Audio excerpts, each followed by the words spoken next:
आप देख रहे हैं DCP news detective crime press. संघर्षों के साये में आजादी पलती है, संघर्षों के साये में आजादी पलती है। जिस ओर जवानी चलती है जवाना उस ओर चलता है। एक सूत्रीय मांगों को लेकर मुख्यमंत्री आवास कूच। जी हां, आपको बता दें कि एक ओर जहां सरकार का कार्यकाल अब चंद दिनों का बचा है, वहीं दिन प्रतिदिन राजधानी देहरादून धरना और रैलियों की भरमार झेलती नजर आ रही है। उसी के मद्देनजर आज उत्तराखंड के बेरोजगार युवाओं ने पुलिस भर्ती की एक सूत्रीय मांग को लेकर मुख्यमंत्री आवास कूच किया, जिसमें बड़ी संख्या में युवा एकत्र हुए। लेकिन भारी पुलिस बल और बैरिकेडिंग के कारण बेरोजगार युवाओं को आवास कूच से पहले ही रोक दिया गया। वहीं इस रैली में युवाओं के सहयोग के लिए पूर्व छात्र संघ अध्यक्ष छात्र नेता कमलेश भट्ट भी उपस्थित रहे। छात्र नेता कमलेश भट्ट के नेतृत्व में जब छात्रों द्वारा मजिस्ट्रेट से बातचीत की गई और कोई समाधान नहीं निकल पाया तो मुख्यमंत्री के पीआरओ को उपस्थित होना पड़ा। मुख्यमंत्री के पीआरओ द्वारा छात्रों से बातचीत के बाद छात्र को ये कहकर धरना स्थल से वापस लौट गए कि यदि शीघ्र पुलिस भर्ती नहीं निकाली गई तो आगे आंदोलन उग्र किया जाएगा। अधिक जानकारी के लिए सीधा ले चलते हैं हमारे संवाददाता दीवान नौटियाल के पास। नमस्कार, आप देख रहे हैं डीसीपी न्यूज में आपके साथ दीवान नौटियाल। इस वक्त ग्राउंड जीरो उत्तराखंड की राजधानी देहरादून में मौजूद हूं, जहां पर कि मुख्यमंत्री आवास कूच को लेकर युवा बेरोजगार यहां पर पहुंचे हुए हैं और बड़ी संख्या में बेरोजगार यहां पर पहुंचे हुए हैं। इससे पहले मैं आपको बता दूं कि परेड मैदान से सचिवालय कूच के लिए भी युवाओं ने बेरोजगारों ने किया था और उनको उठा दिया गया था और आज दोबारा ये युवा यहाँ मुख्यमंत्री आवास को लेकर कूच कर रहे हैं। यहाँ बड़ी संख्या में युवा मौजूद है और हम जानने की कोशिश करेंगे, क्योंकि यहाँ पर जितने भी युवा हैं मेरे कैमरे के माध्यम से देख सकते हैं, ये बड़ी संख्या में यहाँ मौजूद है और तमाम तरह की मांगे हैं। उत्तराखंड कांस्टेबल और दरोगा की विज्ञप्ति जारी करो। ये यहाँ पर नारी शक्ति भी है, यहाँ पर बहन बेटियाँ भी है और युवा भी है बड़ी संख्या में। आप मेरे कैमरे के माध्यम से ये सीधी तस्वीरें देख सकते हैं। बेरोजगार है जो कि आज यहाँ बड़ी संख्या में पहुँचे हुए हैं, मुख्यमंत्री आवास कूच कर रहे हैं। उनकी प्रतिक्रिया जानते हैं। सर, सबसे पहले आपको परिचय जानना चाहूँगा। राम कंडवालो, अध्यक्ष हूँ देवभूमि बेरोजगार मंच का। और बेरोजगार इससे पहले सचिवालय कूच भी किया था परेड मैदान से और आज आप मुख्यमंत्री आवास कूच भी कर रहे हैं, लेकिन अभी तक क्या आपको किसी तरह का आश्वासन मिला है प्रदेश सरकार की तरफ से? देखिए, कोई आश्वासन नहीं मिला है और आज भी फिर हमसे आश्वासन का एक शिकूफा छोड़ने की बात कही जा रही है कि भैया आपको फिर से आश्वासन मिलेगा।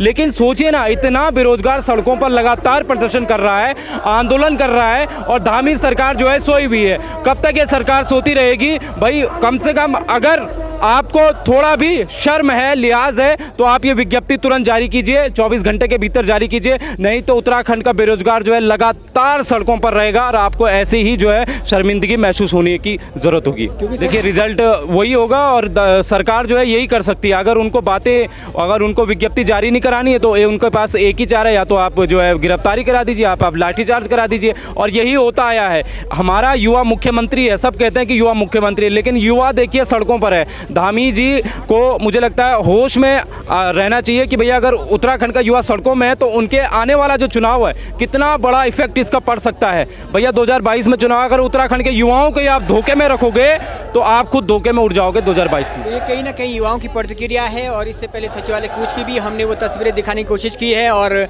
आज यहाँ पर जो युवा बैठा हुआ है इनका भी यही कहना है कि उस समय जिस तरीके से उठाया गया है तो प्रदेश सरकार कहीं ना कहीं के मनोबल को गिराने का काम कर रहा है, बजाय इनको कुछ आश्वासन मिलता। मेरे साथ पूर्व छात्र संघ अध्यक्ष और छात्र नेता कमलेश भट्ट भी मौजूद है। मैं जानने की कोशिश करूंगा, भट्ट जी, बार बार कहीं ना कहीं युवाओं के मनोबल को ये ठेस नहीं पहुंच रहा है सर, क्योंकि इससे पहले सचिवालय कूच किया गया था, आज मुख्यमंत्री आवास कूच किया जा रहा है, लेकिन अभी तक कोई शायद प्रदेश सरकार कोई नुमाइंदा यहाँ आया नहीं है इनकी समस्या को सुनने के लिए।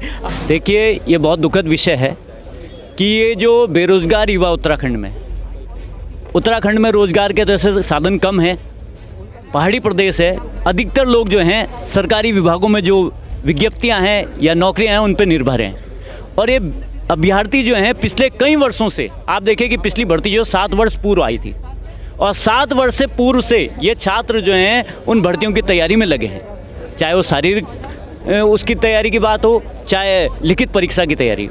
और 7 वर्षों में ऐसे कई अभ्यर्थी होंगे जिनकी बेचारों की उम्र भी निकल गई होगी और कई अभ्यर्थी ऐसे हैं जिनकी उम्र अगर अभी भर्ती ना आई तो आगे भर्ती में सम्मिलित होने लायक नहीं रहेंगे। और ये कहीं ना कहीं प्रदेश सरकार को सोचना चाहिए कि उत्तराखंड में पुलिस भर्ती की बहुत आवश्यकता भी है। आप देखिए, अन्य राज्यों के सापेक्ष, आप देखें पूरे भारत के सापेक्ष प्रति व्यक्ति जो पुलिस व्यवस्था चाहिए वो नहीं है। आप देखिए, कुंभ हुआ भी तो भी अन्य फोर्सेज को अन्य प्रदेशों से फोर्स मंगाई गई। ये प्रतिक्रिया कहीं ना कहीं बेरोजगार संघ का जो सचिवालय कूच निकला था वहाँ पर भी युवाओं की सामने आ रही थी कि कहीं ना कहीं जब प्रदेश सरकार में कुंभ जैसे जो आयोजन हुआ था वहाँ पे यूपी सरकार की पुलिस की मदद ली गई थी। आखिर जब हमारे पास ज़रूरत है तो फिर युवाओं की सरकार कहती है विजय संवाद रैली निकालती है प्रदेश सरकार, लेकिन 7 साल से अभी तक जो मांग है युवाओं की उसको इग्नोर क्यों किया जा रहा है? क्या इसका खामियाजा 22 में नहीं भुगतना पड़ेगा? मुझे लगता है ये कहीं ना कहीं अभी कई समय से पूर्व से, और हमने भी जानकारी इकट्ठी करी कि भर्ती के लिए सरकार ने कहीं ना कहीं आयोग को अध्यासन के लिए भेजा है, विभाग ने भी, लेकिन कहीं ना कहीं आयोग की भी इसमें कहीं ना कहीं मुझे लापरवाही लगती है कि वो बार बार सरकार कह रही कि हम भर्ती निकालने वाले हैं, लेकिन मुझे लगता है इसमें कहीं ना कहीं कुछ ऐसा है कि आयोग के बीच और विभाग के बीच कुछ ना कुछ ऐसी दिक्कतें जो आपस में बैठ के इसको सॉल्व नहीं कर पा रहे हैं, और सरकार भी इस और ध्यान कहीं ना कहीं प्रमुखता से नहीं दे रही को दोषी ठहराया है। लेकिन सर इन विभागों पे हो या आयोग पे हो, कार्रवाई अगर करेगी, अगर उनका संज्ञान अगर लेगा तो प्रदेश सरकार ही लेगी ना सर, उनको लेना चाहिए, आखिर क्यों नहीं ले रही है? बिल्कुल, पूर्व में भी जब धरना हुआ था तो प्रदेश सरकार के माननीय मुख्यमंत्री जी के पीआरओ ने कहा था कि हम जल्द ही इस पे कार्रवाई करेंगे, और अभी तक हुई नहीं है। लेकिन मैं ये कहता हूँ कि देखिए, उत्तराखंड के जो माननीय मुख्यमंत्री वो युवा हैं, भले ही उन्हें समय कम हुआ है अभी मुख्यमंत्री बन के, लेकिन उन्हें समझना पड़ेगा कि पूर्व में भी जो सरकारें यहाँ रही है, जो युवाओं से हटकर चला है या युवाओं के खिलाफ चला है, वो दोबारा प्रदेश में आया नहीं है। तो ये कहीं ना कहीं पूर्व छात्र संघ अध्यक्ष और छात्र नेता कमलेश भट्ट की प्रतिक्रिया है कि जो युवा से टकराएगा वो कहीं ना कहीं दोबारा भी सरकार में आना है तो मुश्किलें पैदा हो जाएगी। और हम आपको बताते चले कि कल ही जो विपक्ष के जो राष्ट्रीय नेता है राहुल गांधी जी, उनकी जो आयोजन हुआ था उसमें भी एक बड़ी संख्या में लोग एकत्र हुए थे, और ऐसे माहौल में अगर ये युवा रोडों पर बैठता रहा, अगर ये युवा कहीं ना कहीं इन युवाओं की पीड़ा को नहीं सुना गया तो 2022 में इस बात से इनकार नहीं किया जा सकता है कि प्रदेश सरकार को इसका खामियाजा भुगतना पड़ेगा। आपने कहीं ना कहीं बैनर लेकर यहाँ पहुँचे हुए हैं, क्या अपने प्रदेश की सरकार से, युवा सरकार से क्या उम्मीद लेकर आप आए हैं? सर हमें भर्ती चाहिए, कांस्टेबल की भर्ती चाहिए। भर्ती चाहिए आप? हाँ, रेंट पे रहते हैं सर, तैयारी कर रहे हैं। कितने सालों से? 2-3 सालों से। 3 सालों से। ये आपका नाम? रेशमा। रेशमा जी, तो आप क्या चाह रहे हैं अपने इस बैनर के माध्यम से? चाह रहे हैं कि पुलिस विज्ञप्ति जारी करे और एसआई और नर्सिंग के जो हो रहे हैं तो उसके करे। और आप कितने सालों से तैयारी कर रही हैं? 2-3 सालों से तैयारी कर रही हैं। यहाँ रेंट पे आ रखे। रेंट पे है। लोकल कहाँ के रहने वाले? लोग उत्तरकाशी के रहने हैं। तो ये आप इनकी पीड़ा को समझ सकते हैं कि रेंट पर रह रहे हैं और इस उम्मीद के साथ हैं, ये तैयारी के साथ हैं कि कहीं ना कहीं हमारी जो प्रदेश की सरकार है, युवा मुख्यमंत्री है, वो भर्तियां निकालेंगे ताकि इनकी जो सालों से जो मेहनत कर रहे हैं उस मेहनत का कोई नतीजा निकल पाए। ये कहीं ना कहीं अत्यंत पीड़ादायक है। ये इन बहन बेटियों की पीड़ा है, इन युवाओं की पीड़ा है, और ये प्रदेश के युवाओं की पीड़ा है। बार बार हम दिखाने की कोशिश कर रहे हैं और उम्मीद करते हैं कि प्रदेश की सरकार इनकी पीड़ा को कहीं ना कहीं संज्ञान लेगी। वो पाइपलाइन में है, वो जारी होने को है। मैंने इनको अभी वायदा किया है कि अगले 2-3 दिन के अंदर इनकी सीएम साहब से एक डेलीगेशन 3-4 लोगों का मिलके अपनी बात रखेंगे, और मैं खुद भी आज सचिवालय में पता कर लेता हूँ कि ये मैटर कहाँ अटका हुआ है और इसको जल्द कराते हैं।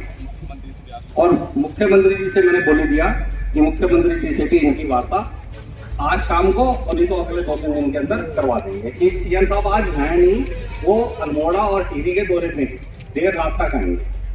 उन्होंने आश्वस्त किया कि आपको 2 या 4 दिन में ये पुलिस भर्ती के संबंध में जो है वो विभाग से भी और आयोग से भी जो समस्या है उसको दूर करेंगे।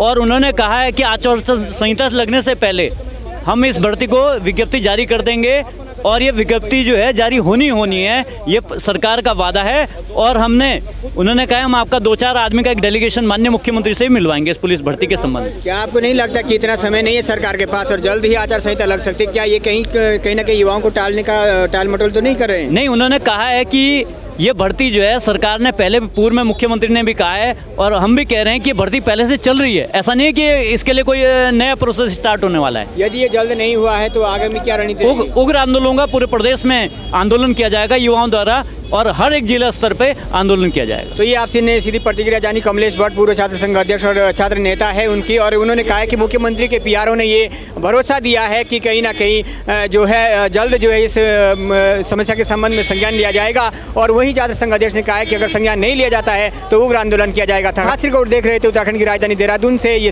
पुलिस भर्ती को लेकर मैं सहयोगी कैमरामैन के साथ दीवान नोटियाल, उत्तराखंड, देहरादून से। आप देख रहे हैं DCP news, detective crime press.